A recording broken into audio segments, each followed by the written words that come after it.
নমস্কার, আমি বন্দনা। আমার কিচেনে আপনাদের সবাইকে স্বাগত জানাই। আবারও এসে হাজির হয়েছি কাতলা মাছের একটি রেসিপি নিয়ে।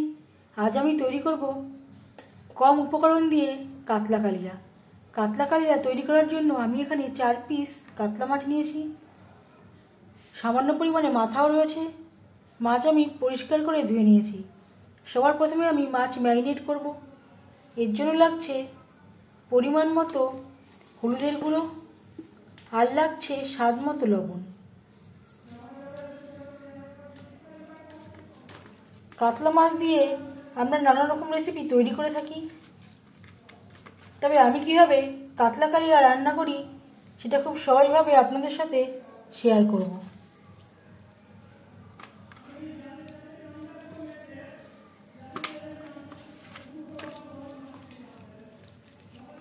লবণ হলুদ মাছে বেশ ভালো করে মেখে নিয়েছি। মাছ ম্যারিনেট হতে হতে তেল আমি গরম করে নেব।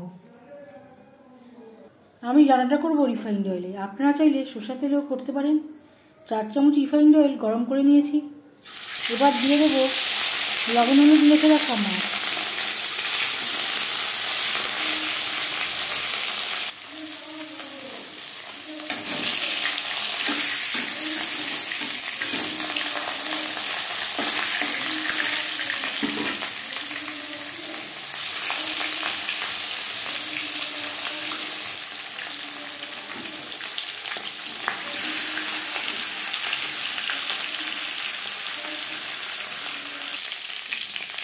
এইভাবে একটু খুন্তির সাহায্যে ছাড়িয়ে নেব।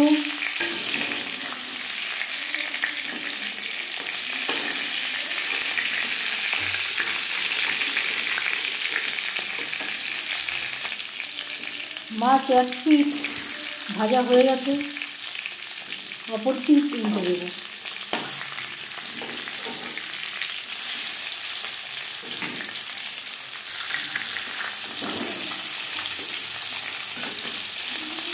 আর লাগছে পেঁয়াজ টমেটো। 2টো পেঁয়াজ কুচি করে কেটে নিয়েছি, 2টো টমেটো টুকরো করে কেটে নিয়েছি। আর যা যা ইনগ্রিডিয়েন্টস আমি এই রান্নাতে ব্যবহার করব তা আমি রান্না করার সময় বলে দেবো আর ডেসক্রিপশানে দিয়ে দেবো। প্লিজ আপনারা একবার চেক করে দেবেন। মাছ ভাজা হয়ে গেছে, একটা পাত্রে উঠিয়ে নেব।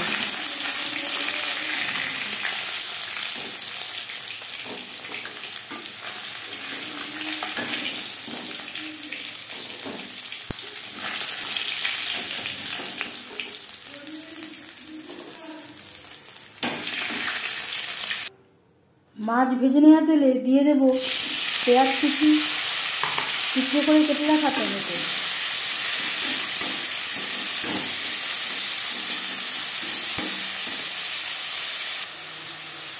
এক দু মিনিট নাড়াচাড়া করে নেওয়ার পর দিয়ে দেবো আদা বাটা, কাঁচা লঙ্কা বাটা।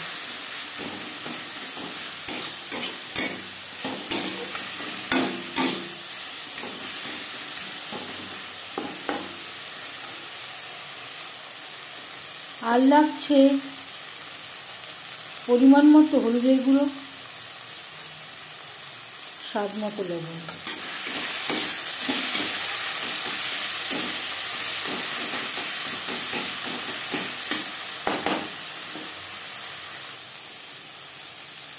আর লাগছে ভাজা মশলা।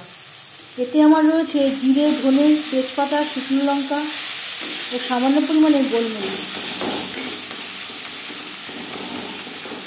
যদি আপনাদের কাছে ভাজা মশলা না থাকে এর পরিবর্তে ধনে ও জিরের গুঁড়ো ব্যবহার করতে পারেন।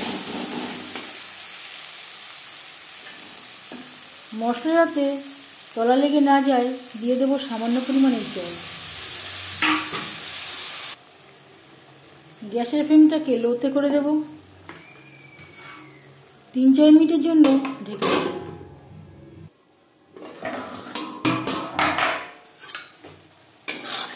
মশলা বেশ ভালো করে কষিয়ে নেওয়া হয়ে গেছে। এর মাঝে আমি 1-2 বার নাড়াচাড়া করে নিয়েছি। এবার যাচ্ছি নেক্সট স্টেপে। এবার দিয়ে দেবো জল। জল কতটা অ্যাড করবেন সেটা সম্পূর্ণ নির্ভর করছে আপনার উপর।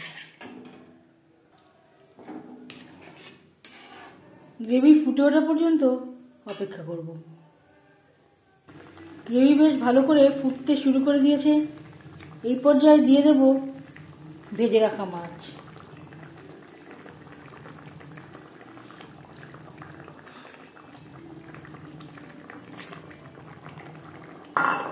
গ্রেভির সাথে মাছ বেশ ভালো করে মিক্সড করে দেব। গ্রেভির সাথে মাছ আরও 3-4 মিনিট রান্না করব। গ্রেভির সাথে মাছ বেশ ভালো করে সেদ্ধ হয়ে গেছে। এবার যাচ্ছি ফাইনাল স্টেপে। সব শেষে দিয়ে দেব 1/2 চামচ গরম মশলা পাউডার। এই পর্যায়ে আপনারা চাইলে সামান্য পরিমাণে ধনেপাতা কুচিও অ্যাড করতে পারেন। 1 মিনিট নাড়াচাড়া করে নেওয়ার পর গ্যাসের ফ্লেমটা অফ করে দেব। 5 মিনিট ঢেকে স্ট্যান্ডিং টাইমে রাখব। ঘরোয়া উপকরণ দিয়ে কাতলা কালিয়া রেডি সার্ভ করার জন্য। এই রেসিপিটি কেমন লাগলো অবশ্যই জানাবেন কমেন্টের মাধ্যমে। যদি এই রেসিপিটি ভালো লাগে থাকে লাইক করবেন, শেয়ার করবেন, সাবস্ক্রাইব করবেন আমার চ্যানেলটিকে। বেল আইকনটা ক্লিক করে দেবেন।